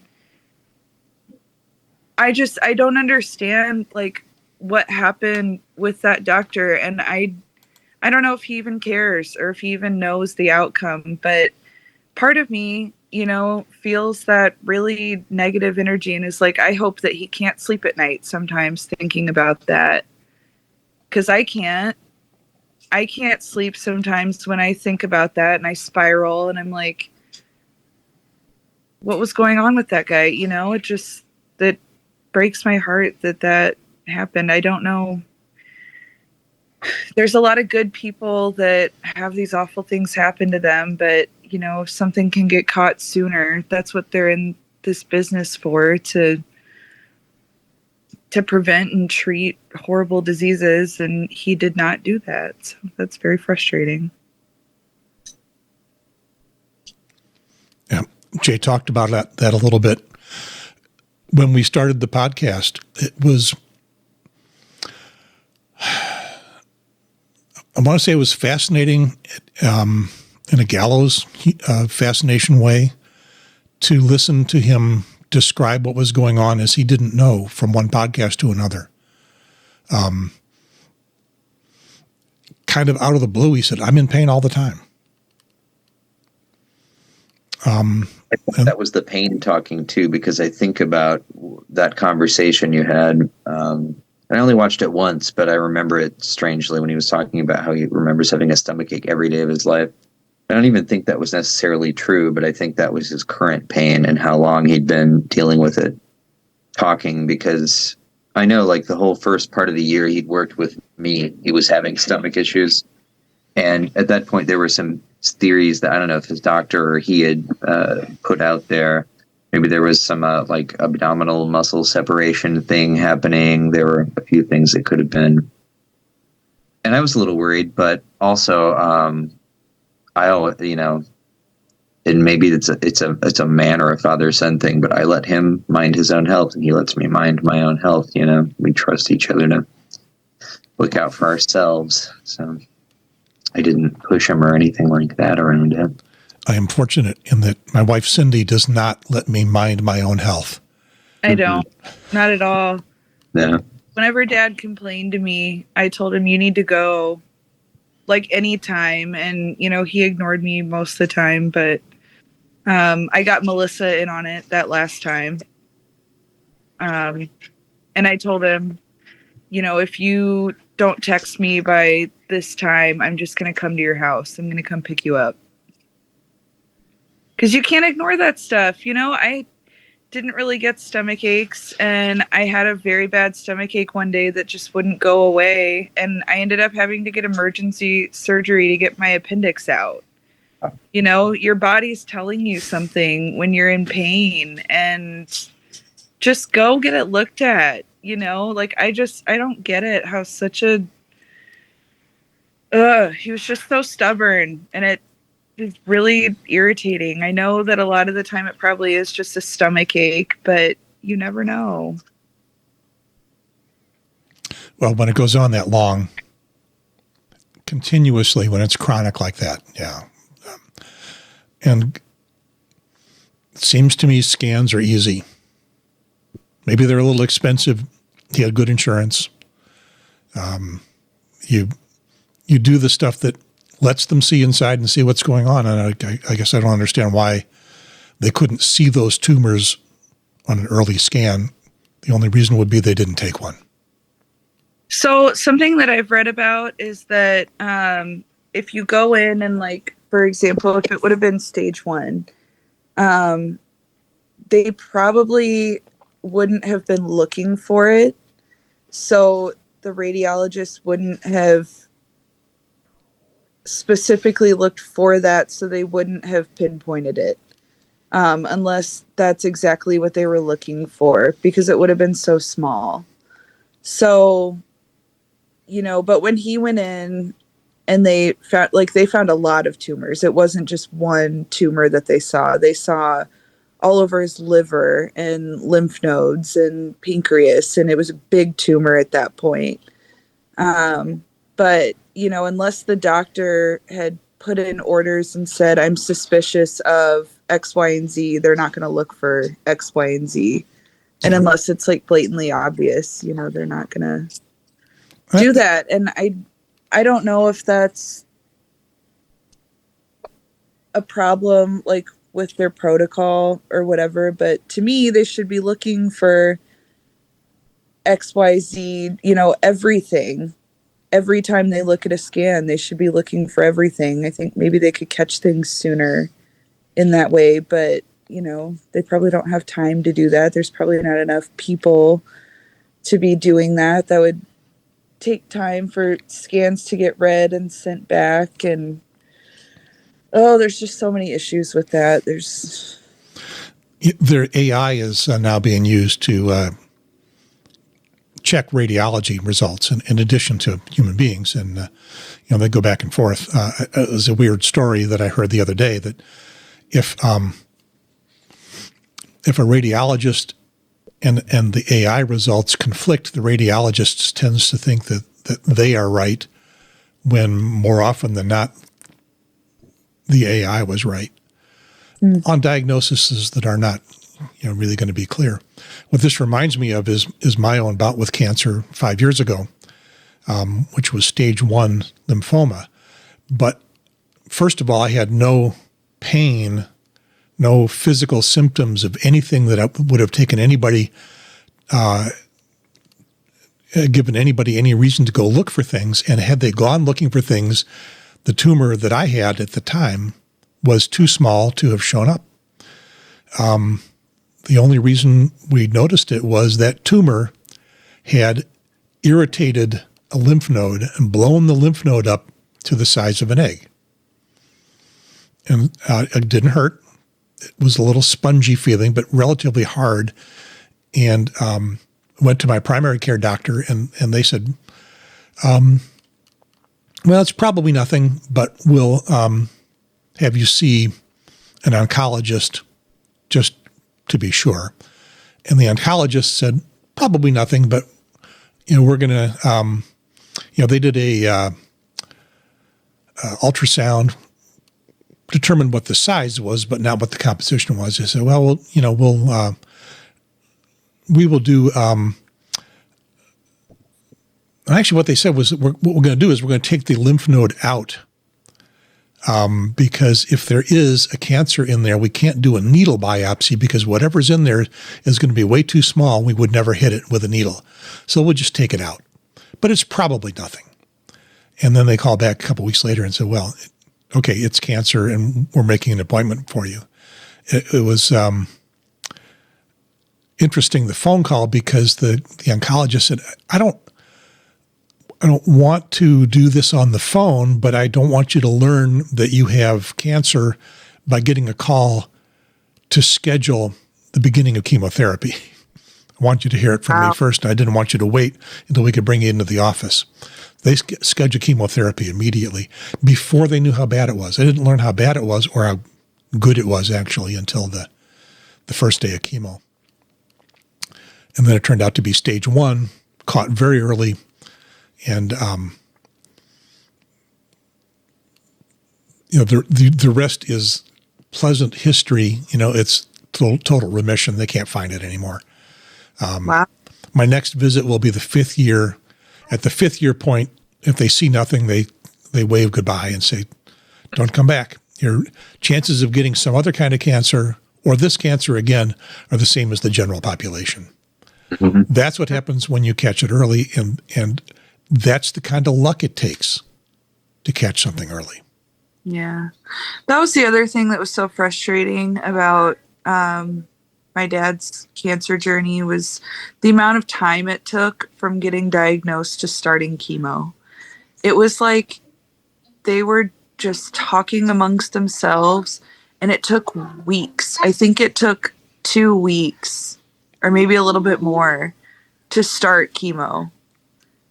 And, they'd come in and talked about this horrible, aggressive diagnosis, and we need to do this, we need to do this, we need to do this, but nobody was doing anything. It was just a lot of people talking and not talking to him, just talking amongst each other. And that made Melissa so mad. I mean, it made all of us so mad, but just, sitting around and waiting, it's like, what are we doing here? You know what we have. Why can't we? I don't know. Yeah. And you rarely get the chance to address that question to somebody who can do something about it. Yeah. Yeah. And now, the thought comes in of like, should we have just taken him to Northwestern? Should we have just risked it and, gone somewhere else? And, we probably would have waited the same amount of time and maybe we would have gotten different care. Who's to say? But, that thought comes in now because Carl just kind of dropped the ball with the whole thing. Carl, Christy, whatever. There's 2 main hospitals in Champaign, and it started out at Christy, but we were being treated at Carl. And then we switched over to Carl because the Christy oncologist was going to go on vacation or something like that. So it was just a clusterfuck of misinformation and waiting and just. And in the meantime, he got an infection in his intestines, and that's what did it.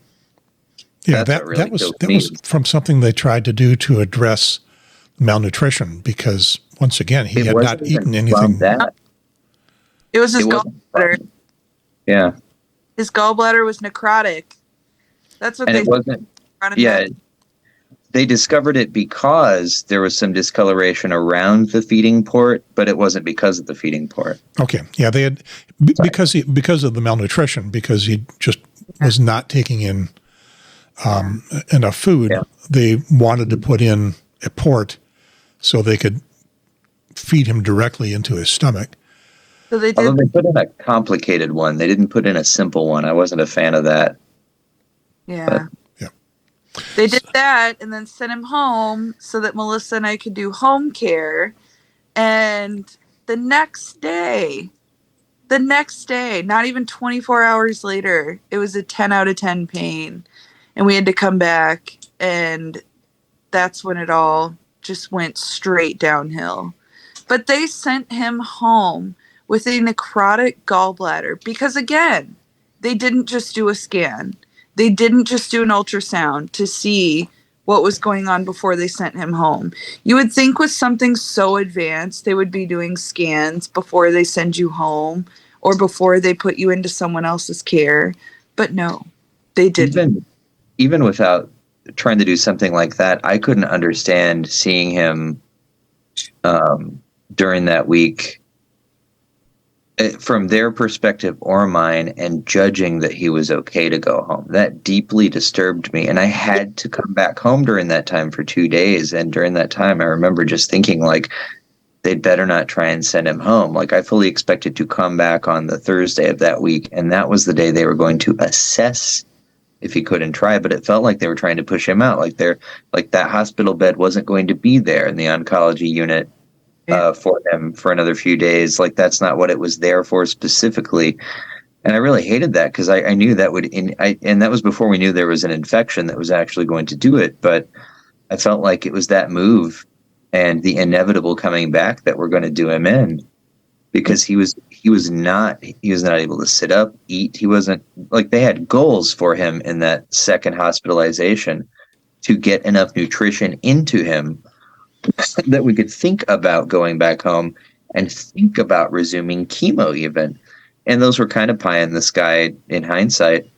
But day to day, you have to figure out what gives the longest possibility of, a plateau that he's not just sitting there being like, I don't want to be alive. But yeah, that was the goal of that week, was to get enough nutrition in him through the feedings, which I don't know how those didn't start happening either. And he never met those goals ever, but still we were going home. I never understood that. That was in the same week that his white blood cells had tanked to 0, and then they gave him some medicine for a couple days, and then they overcompensated, so he was doing really, really, really well. But that indicated to them that there was an infection, because that's exactly what it was. Yeah. Really well is not how he was doing. He had a high white blood count. Comparatively. Yeah. Yeah. Well, yeah. A blood count, a white cell count. And that should have told them, to look further into that. Again, it's like the looking further into things. Because they said, oh, well, his body's just overcompensating, whatever. And oh my God, it's so frustrating, because then you're sending a stage 4 pancreatic cancer patient home to be cared for by 2 people that are not in the medical field. We have no knowledge of what to do. You're telling us all we have to do is feed him through his thing, and then there's access to help once a week. Are you kidding me? That was not going to work. Preparing to handle things, but God, like, what are we supposed to do? They kind of just sent him home to die, and you didn't say it like that, but that's essentially what it was.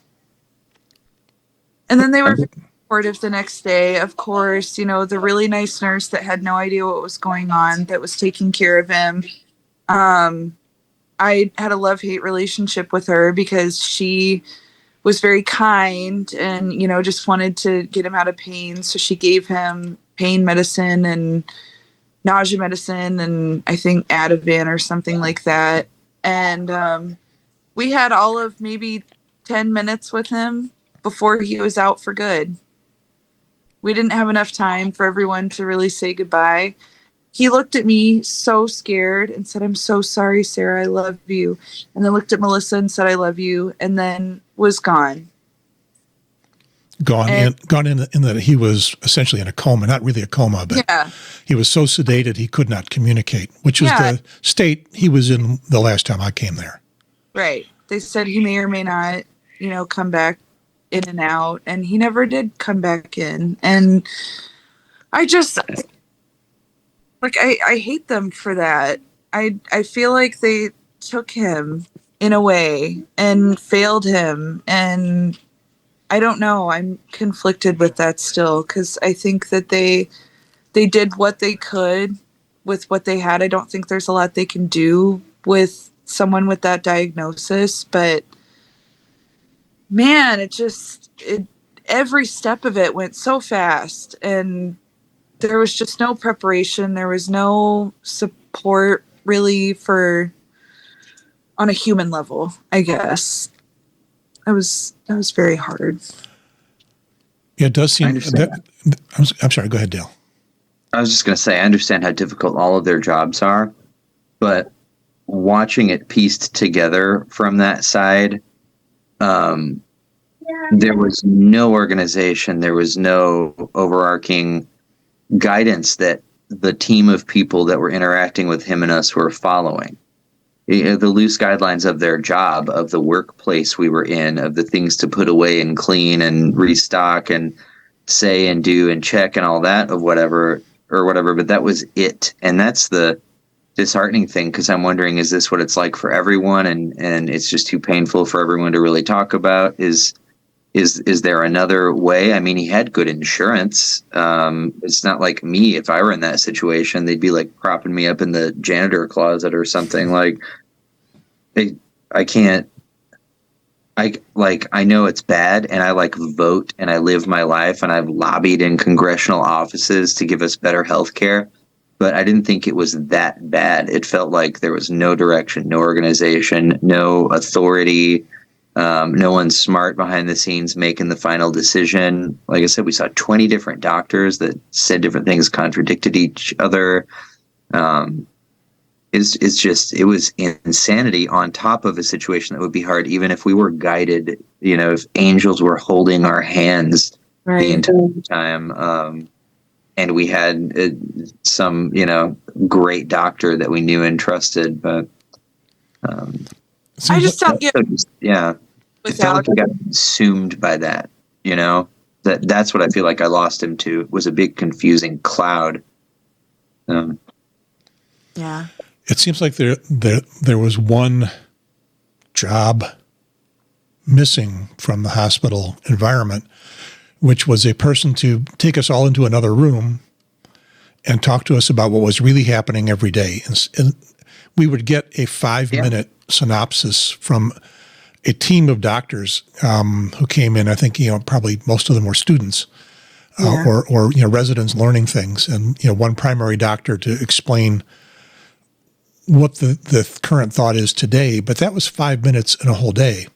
It seems like we should have had someone who could interpret everything and give us a better idea what to expect.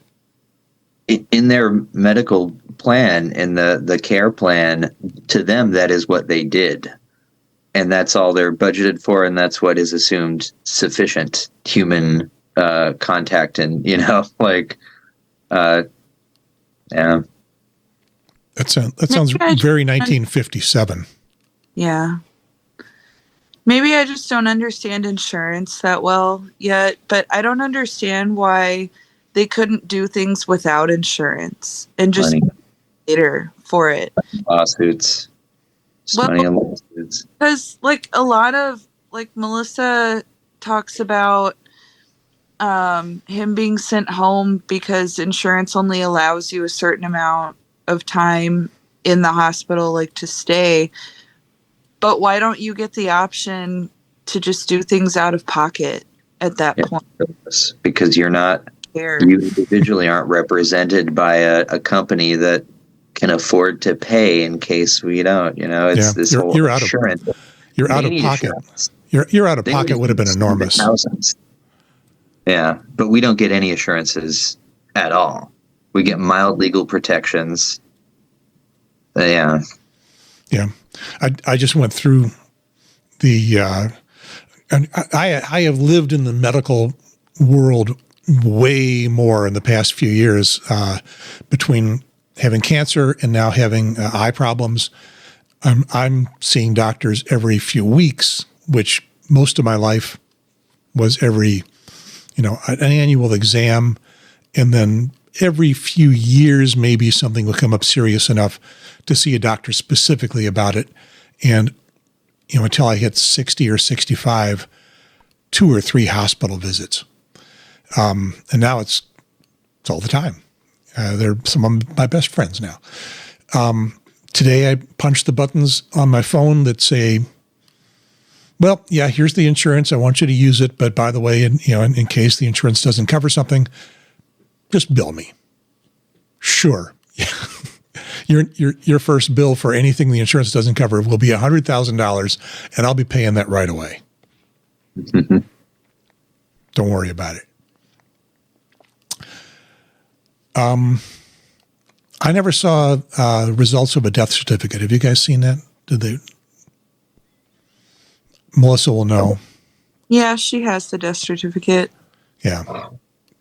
'Cause earlier you said, Dale, that he didn't die of pancreatic cancer. And I think most people don't die specifically of whatever the cancer is. Right. It is because they have cancer, organs fail.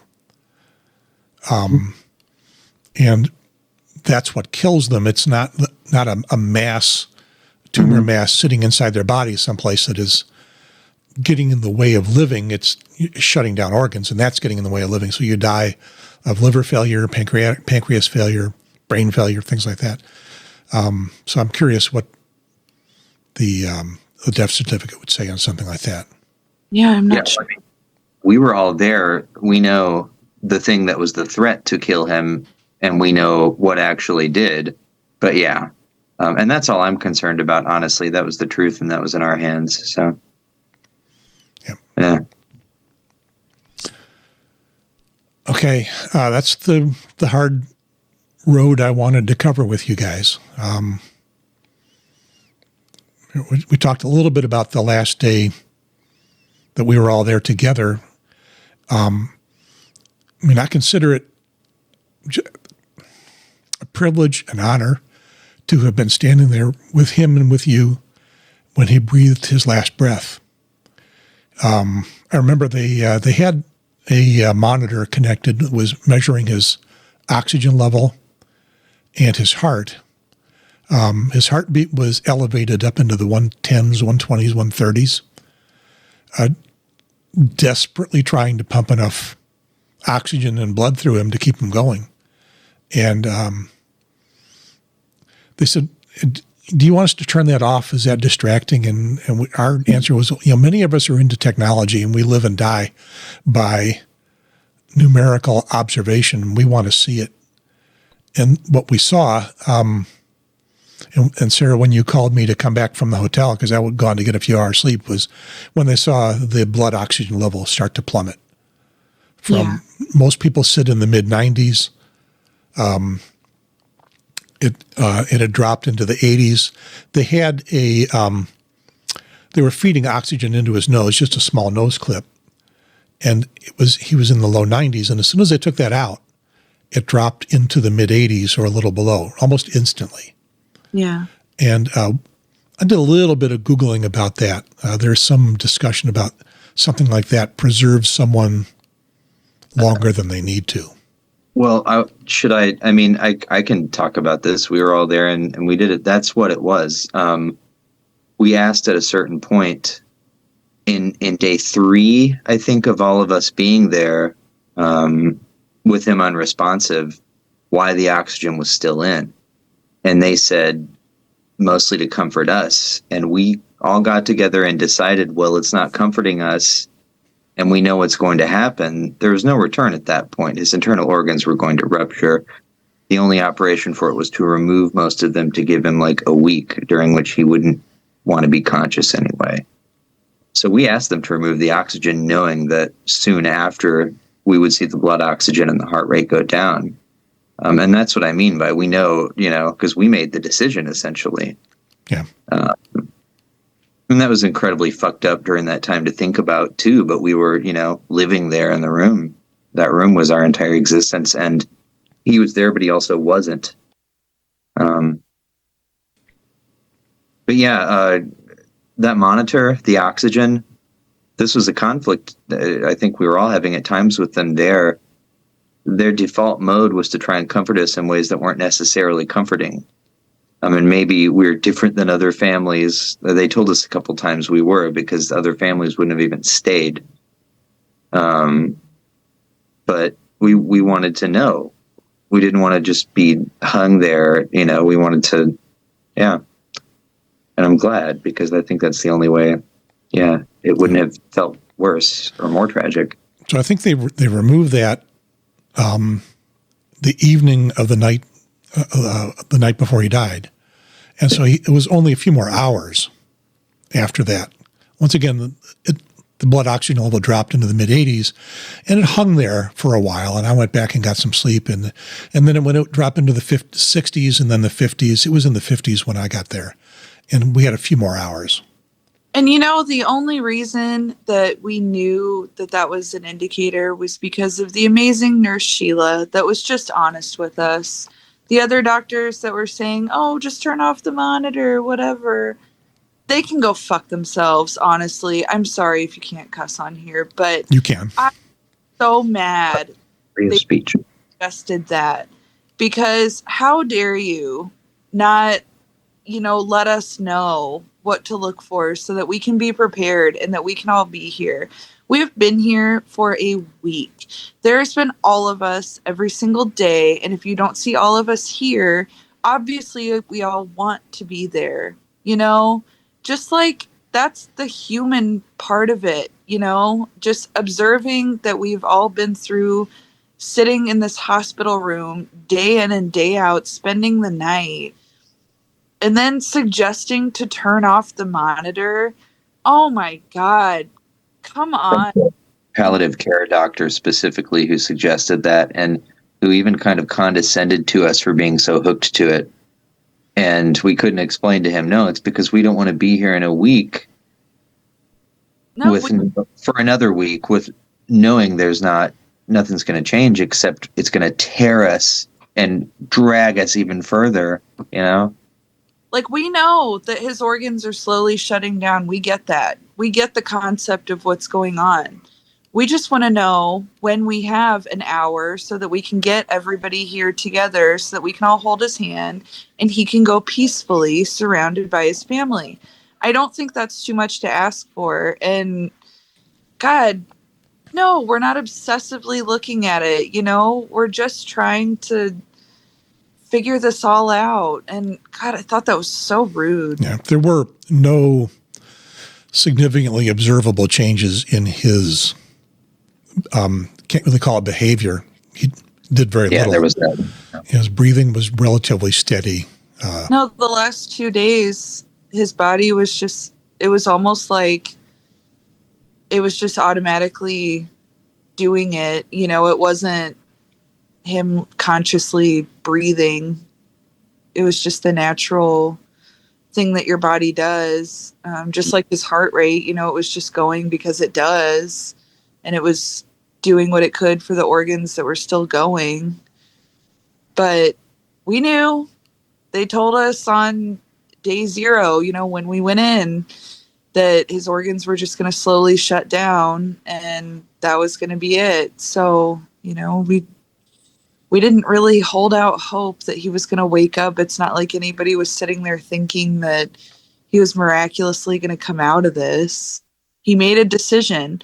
They gave him the choice. If you want to go to the ICU, when your MAP number gets to the certain number, we'll take you to the ICU and you'll be on tubes through your mouth. You'll probably be on a vent. You'll have all of these things and life support and whatever. And he didn't want to do that. He chose to let the infection take its course. So, for any doctor to just tell us, you're wrong for looking at the monitor, whatever, just to be an asshole about it was just, yeah. Oh, I wish I could remember that tall Grey's Anatomy doctor name that we had that was just specifically just an asshole that all of us hated. Because I wish I could just write a review about him or something, because that pissed me off so bad. You guys have a better memory of the specific staff than I do, but you saw them more than I did. There was one little incident a little bit earlier, my second visit, that I wanted to mention. I'm not sure why, but it was really poignant. There was more Jay in this than almost any other moment besides the time he was listening to Ripple. A nurse came in. Once again, I was with him by myself and you guys were out getting lunch or doing something. A nurse came in and said, "How are you doing?" And he said, "I'm lying here trying not to die. Trying to stay alive." That was Jay. A little gallows humor between him and me and the nurse. I'm lying here trying not to die. And that middle week, we couldn't really have a good in-depth conversation because he just couldn't put together. He was there, but he wasn't. His brain wasn't on 100%, and he had difficulty talking. But he sure loved having the people around. So that was great. All right, I think we have probably covered this topic, and if anybody out there in podcast land, listening or watching it, if you went through this with us at a greater distance, you got to see a little more up close. And as we go forward, we're never going to forget about Jay. I don't know if we'll keep the name. I lost the bug. I don't know if we'll keep the name Jay and Gary Show long term. If we'll change it to something else.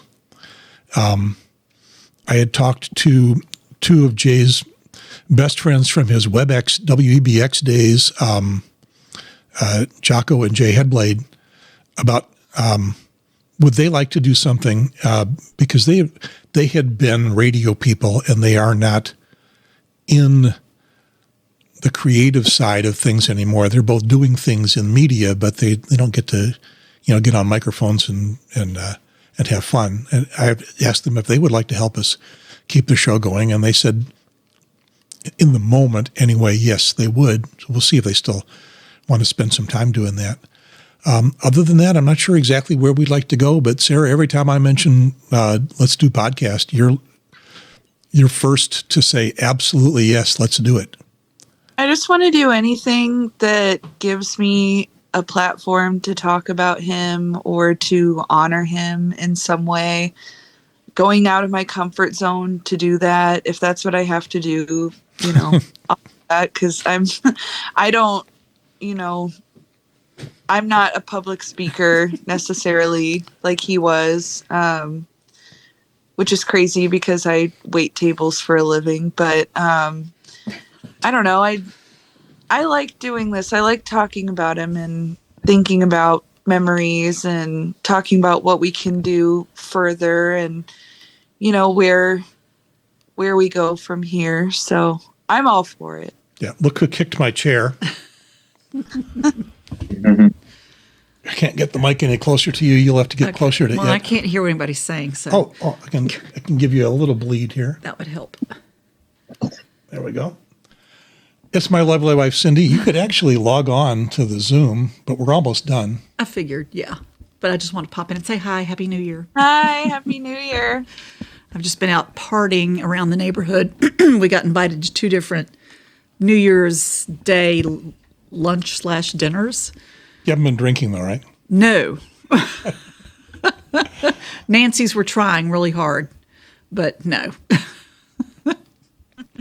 Dale and I discussed that before we went on the air. Oh, goody. Before we went on the air. Oh, before you went on the air. Yes. Okay. That you have a little too much fun once in a while. Once in a while. Yeah. Yeah, but I was just right next door the last time. So I just had to stumble across the yard. All right. So, Happy New Year. Yes, Happy New Year. All right. So let's see. Back to us folks here. You can hang around if you want. Can you hear them? No. Oh, say something, Sarah. Okay. Okay. Yeah, she can hear you now a little bit. I can't put up much speaker in the background or it will make feedback. Mm-hmm. So I guess we'll wrap up. And so we have now hit the official best length for a podcast, which is 2 hours. And like I say, we will, as we continue to do this, we'll talk about Jay now and then. It is in Jay's honor and his memory, but there's lots of other stuff to talk about. You guys are both, we're all liberal commie pinkos at one level or another. And both looking back at things that have happened in the past year. I think we realized that the one bright spot, Dale, was the birth of your daughter, Charlotte. Yeah. If not for that, although I will say it made dealing with everything that we just talked about extra difficult for me because I was torn constantly, traveling back and forth constantly. But what really sent this year over the top for me, because I have quantified the worst years of my life and ranked them, was the big FU from Trump right after my dad died. That's really changed how I'm looking at the rest of my life. So lots to talk about. Yeah. Yeah. as we try to figure out what the fuck is up with half of this country. Only 15 to 20% of them, even if you break it down. Yeah. Well, tell you what. I have my political thoughts about what happened and why it happened and that stuff, and that sounds like great fodder for a show coming up soon. With a purpose, yes. Yeah. Yes. So Sarah, you're probably the one who Dale doesn't have a job. His job is taking care of Charlotte, but he does have to schedule time. So that's a job. Does have to schedule time so he can be available. With Katie being doing the mom duty, and she has big time job. She goes back next week. Yeah. Yeah. And Sarah, your schedule is probably what, chaotic or is it pretty regular these days? Well, I start school in a couple weeks, so that's right. You're going back to school too. Yay! Yeah, so it's going to be very busy, but I will have Tuesdays between 9 a.m. and 2 p.m. and then Fridays free. Okay, so I'll put up a note on our Facebook group, and we'll see when we can do this. And we'll probably. I'd love to do once a week, but that's probably asking you guys to commit too much time. So it's probably going to be like every 2 weeks or so. Sure. We'll see what we can do. It could come up sooner than that. And we would love feedback in the YouTube comments from whatever we gather as an audience, from the, whatever we had as the subscribers to the Jay and Gary Show. And then once again, take on Joe Rogan and become the most popular podcast in America. That's my goal. All right. I had music that we did for this show, and I am playing in the background. Let's see. I'm looking for a button that puts up. There we go. There's who we are. Dale, Jay's son.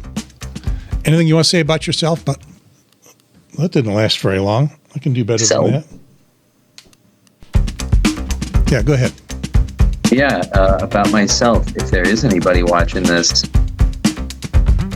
I need to make money with my brain.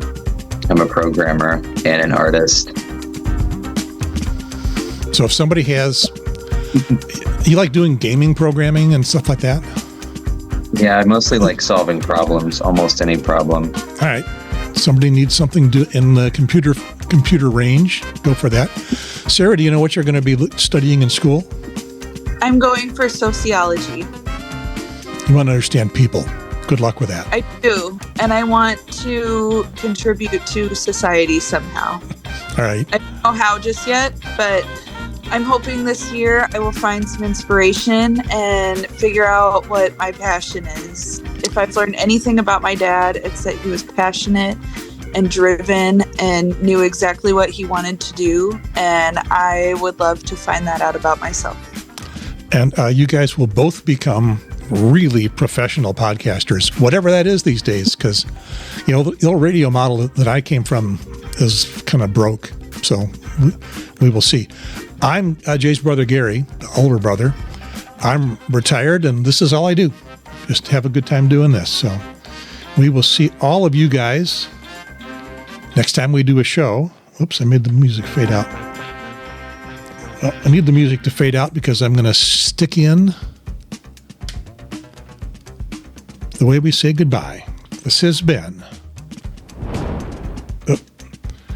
I had that audio channel faded out. I'm going to try again. This is who we are. Bye, everybody.